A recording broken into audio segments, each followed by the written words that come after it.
We're talking this morning with Laurie Spengler, President of ShoreBank International, which is related to Northern Initiatives, an organization here, talking about the fact that your branch of the ShoreBank works with companies and countries around the world. I noticed, for example, Afghanistan, Pakistan, these are kind of some hot spots. How does that work out? It's true, and having had a board meeting recently, I can assure you that the board takes very seriously, as does the rest of ShoreBank, any exposure to security risks for our people. The challenge, Don, is that we're invited oftentimes, as I mentioned a few minutes ago, to try to assist in certain countries that are facing some real economic challenges. We don't work exclusively in hotspots, but you're quite right that Pakistan and Afghanistan feature prominently in the news these days.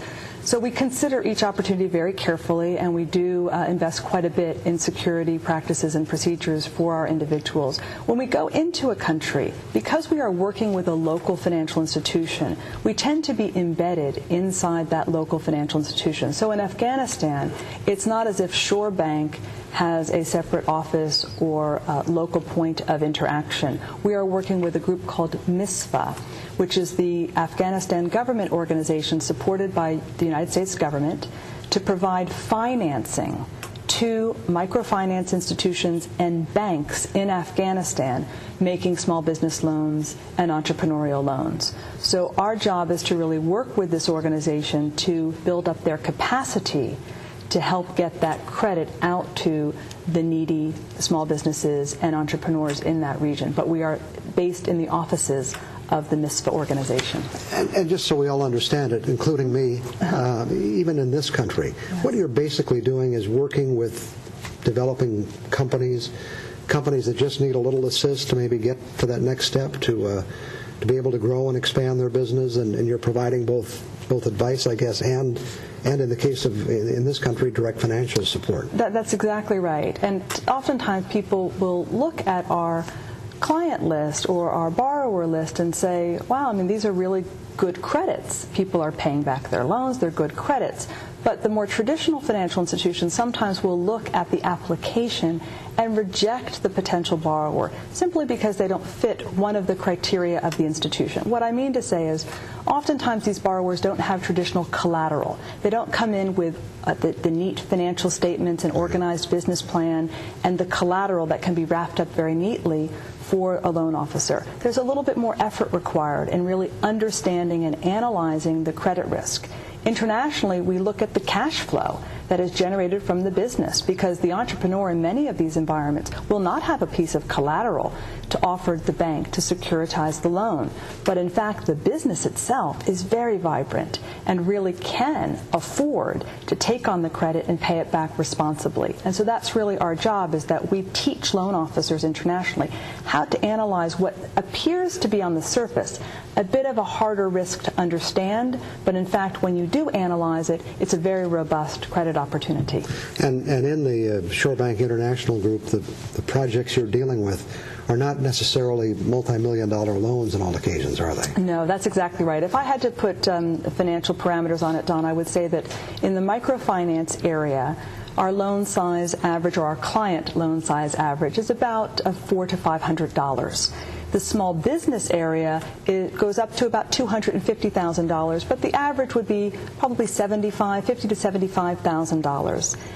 I also mentioned that we do housing finance, both acquisition of houses, but also rehabilitation, so improvements to someone's home. And in the former Soviet Union and in Central and Eastern Europe, you actually had a lot of housing stock, but it really could benefit from some improvement. So we also help financial institutions make those types of loans as well in the housing area, which, as you can imagine, internationally, there's a very big need. You're here to speak to the Economic Club of Marquette County. What kind of information do you want to share with them? Basically what we're talking about? Exactly. We'll talk about some of this. I'll share a little bit more in detail some of the projects on which we're engaged, because I've come away from my international work really believing that there are more similarities than differences when we're talking about economic development, no matter the geography. There are absolutely some local differences, some cultural aspects that one must be very sensitive to, but when you really look at businesses, the challenge of a business operator, oftentimes those challenges are the same whether we're in Ghana, Pakistan, or the Upper Peninsula of Michigan. And I think I really want to engage in that and share some of the lessons that we've learned internationally and see how they may be applicable or relevant to some of the work that we're all doing here in the Upper Peninsula. Are there some unique differences that do come to mind right off the top of your head in some of these areas? Well, I think one that is, I'm mindful of it as I travel, is just the need to be aware of where you are. So that the lesson of geography and the practices of a country where one must be respectful, even if those practices are very different, whether they are cultural, religious, linguistic differences. One needs to figure out a way to communicate, oftentimes if you don't speak the same language. But when you do find that link, you realize that the concepts about which you're talking are the same. And that, I would say, is a very reaffirming experience as you move around internationally. Today, you can't turn on a business news report without talk about home sales, mortgage rates, right. subprime mortgage problem, right. Big banks running into financial problems. Is this affecting the work you do as well? Right. It's not internationally. And interestingly enough, it's affecting ShoreBank domestically, but not because ShoreBank has a part of its portfolio that's been affected, just the opposite. ShoreBank has been asked to try to step in, and we've launched a loan called the Rescue Loan in the Chicago area. It was featured recently on PBS. ShoreBank looks at the subprime market, and just like I was saying about understanding a small business borrower, we believe that ShoreBank understands how to analyze a housing loan responsibly. And if the house is not affordable, we know how to explain that to the borrower and deal with that in an effective way. So now, because there are so many people who are at risk of losing their homes, we have launched a rescue loan initiative in the Chicago area to try to refinance some of those homes to allow people to keep their homes.